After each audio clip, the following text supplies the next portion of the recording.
A friend of mine in the Think Squad, a prominent black professionals I talk to regularly, calls these women heifers and says it's very common for cake boys to be paired up with heifers so that dummies are fooled into thinking they are straight. Well, I guess they're hoping that people like you and me and many of the listeners are dummies. I think they've got that wrong. So, third paragraph in today's post, McConnell alleges that for over a century, cake boys, and presumably they weren't called cake boys back then, maybe they were called cake boys or something, cake boys have been deployed by Serco and its route companies. Now, this is very important. What were the route companies of Serco? Well, there was the Electric Telegraph Company that was formed in 1846, and I believe installed the first telegraph system to go into a major hotel, the Langham Hotel, in something like 1865 or 1866. My allegation would be that that telegraph received a message from an Irish telegraph station that told insiders in the City of London of the assassination of Abraham Lincoln. So the Electric Telegraph Company gave way to Marconi, who invented the first wireless telegraph system that was fitted to the Titanic and the Olympic, and was probably instrumental in adjusting the waypoints of the said ships. But that's by the by. The interesting thing is, where did Marconi give his first demonstration of the wireless telegraph system, and when? I'm not sure when, but the where is very interesting because it's the Toynbee Hall parent organization of Hull House.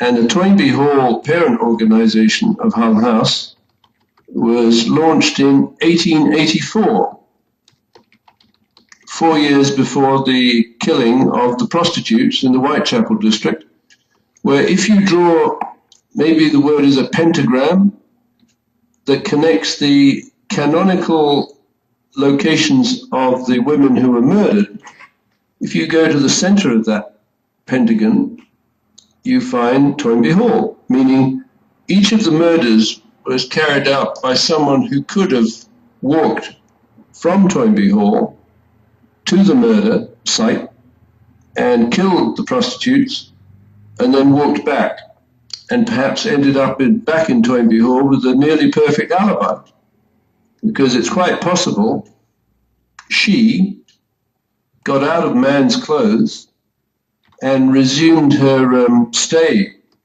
at Toynbee Hall in woman's clothes. That's just something to ponder on. Marconi gave way to RCAGB, 1929, which enabled the BBC to become, from a technical point of view, the world's leading instrument of propaganda, entertainment, and news. But anyway, so let's just leave that for a moment.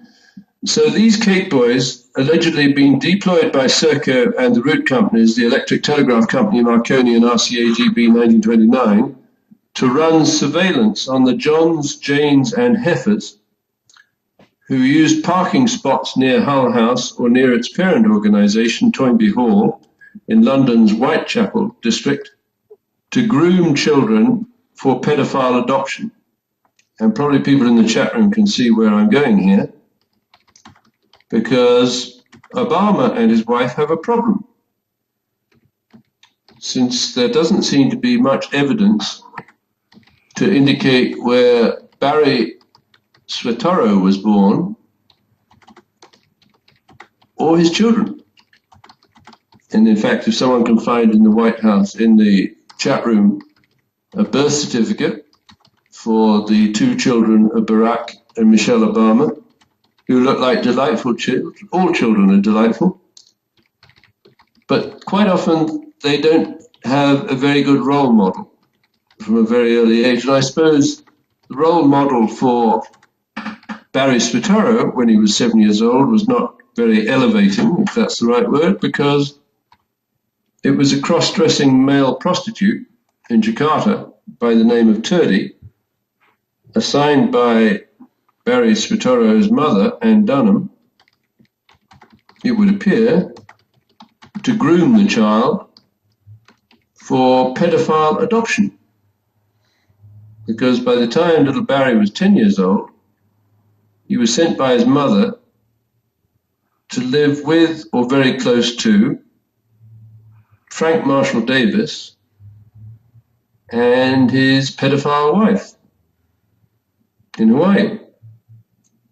So in a sense, the raw material of this conspiracy, I'm suggesting, are children confiscated, stolen, or hijacked, or whatever the appropriate word is, from their natural parents, passed through a period of grooming, and then made available, probably for sale, to adoptive parents who may or may not be pedophiles, but if the child has been groomed as a pedophile entrapment expert, it's conceivable that such a child, with a very little understanding of the implications, could end up subverting the sanctity, is that an appropriate word in this politically correct time, for a heterosexual marriage. So the next paragraph is going to pop into the chat room, and I'll just do that.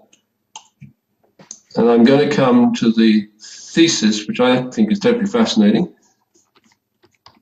As I said, that the murders of the prostitutes in Whitechapel in 1888 was handled for the same reason by the same criminal organization as the gangland execution style of Donald Young, the choir master at the Trinity United Church of Christ.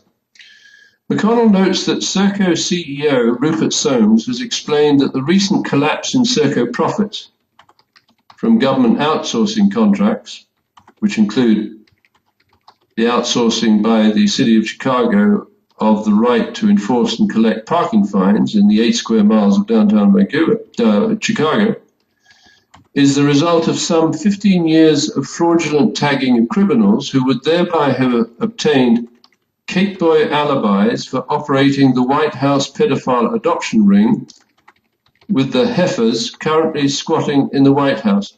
Now, Phil, just to give my voice a rest, do you think it's unkind of me to call the two key women in the White House heifers? Over to you. Repudiating a Cape Boy sounds fairly unpleasant, but I think you're right, Phil. Well, I'm glad you pointed out that illegitimate order business, because that brings us to the role of Serco and its root companies in developing the technologies by which the President of the United States of America, the Prime Minister of Canada, the Prime Minister of the United Kingdom and of Australia and New Zealand would transmit their orders. They do it by technology. And the technology, being technical, of course, has to be operated by technical operatives. It goes without saying, some politicians arrive with zero technical knowledge at all about anything.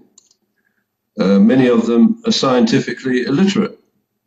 Barack Obama would be a classic example because he seems to think that a trace gas that emanates from both ends, his mouth and his rectum, are responsible for catastrophic anthropogenic global warming.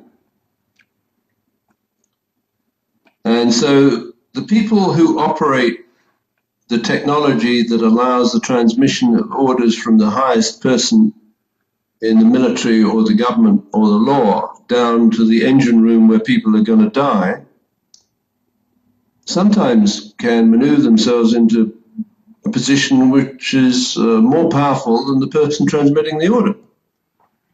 And the classic example of that is what is known as the United States Defense Red Switch Network,